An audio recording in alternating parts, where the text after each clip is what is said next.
Assalomu alaykum, hurmatli komissiya a'zolari. Masala tayyorlangan. Doimiy komissiyada o'rganib chiqyapmiz. Bu to'g'risida mana suv yetkazib beruvchi davlat muassasasi tashkilotni hisobotlari bor. Texnologiyalarni joriy etish, qo'llab-quvvatlash va rag'batlantirish, shuningdek sug'oriladigan yerlarning temperaturalarini yaxshilash bo'yicha izchil chora-tadbirlar amalga oshirib kelinmoqda.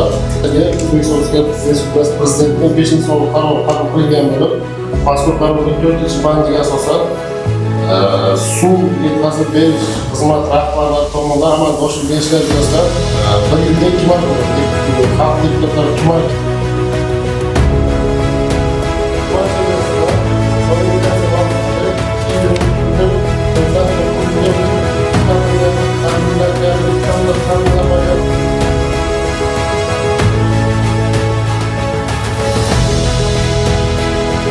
Suv yetkazib berish davlat muassasasini texnik bazasi yetarlimi?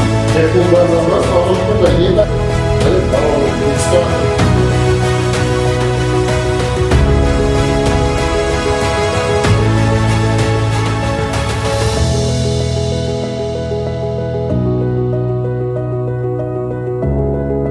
Agar sessiyaga olib chiqib sizga jazo ko'rishimiz mumkin bo'ladi-da. Chunki sababi tashkilotsiz. Limitni ajratyapsiz.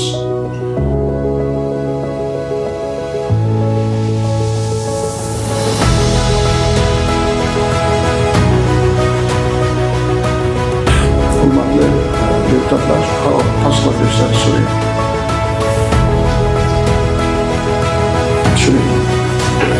Bugun Vobkent tumanida Xalq deputatlari kengashi deputatlari tomonidan tumanda suvdan oqilona foydalanish maqsadida amalga oshirilayotgan ishlar hisoboti tinglandi. Vobkent tumanida suvdan oqilona foydalanish, suvni tejash maqsadida bir qator ijobiy ishlar amalga oshirilgan. Jumladan 2026-yilda 68 kilometrdan ortiq sug'orish tizimlari betonlashtirilgan, 35 gektardan oshiq bug'doy maydonlarini tomchilatib sug'orish va 55 gektardan ortiq paxta yer maydonlarini ham tomchilatib sug'orish ishlari yo'lga qo'yilgan.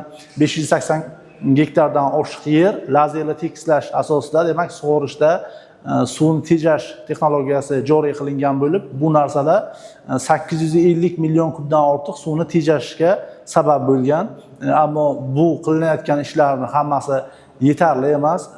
Rejada hali 217 kilometrdan oshiq sug'orish tizimlarini betonlashtirish, 2000 gektardan oshiq yerlarni lazerli tekislash ishlari rejalashtirilgan va bular jarayonda davom etmoqda.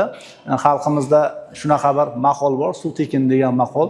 Lekin bugungi kunda globallashib borayotgan dunyoda suv butun dunyo bo'yicha muammo ekanligini hamma ko'rib turibdi. Suvni tejash, bunda ilm, prezidentimiz ta'kidlaganlaridek, ilmdan foydalanish va ilmdan foydalanish natijasida ham hosildorlikni oshirish hamda suvni tejash asosiy maqsad qilib qo'yilgan.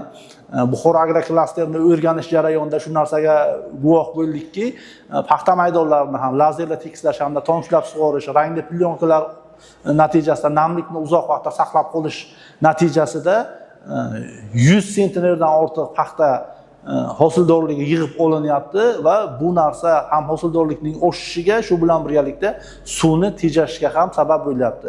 Shu o'rinda tumandagi barcha mirishkor dehqonlarimizdan, fermerlarimizdan suvni tejash bo'yicha ilmga asoslangan texnologiyalardan foydalanish va kelajakda, demak, suv resurslaridan kelajak avlodga yetib borishga ham o'zlarining hissalarini qo'shishni so'rab qolgan bo'lardik. Bugungi yig'ilishda Xalq deputatlari kengashi a'zolari faol ishtirok etishdi. O'rganish jarayonida Buxoro agroklaster yer maydonlarini borib o'rgandik.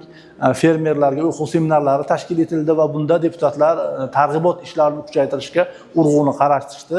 O'ylaymizki, bu jarayonlar boshqa fermer dehqonlarimizda ham shu texnologiyani joriy etish istagini tug'diradi va deputatlarning faolligi natijasida tumanimizda katta qismini zamonaviy suv tejovchi texnologiyalarni joriy etilishiga sabab bo'ladi.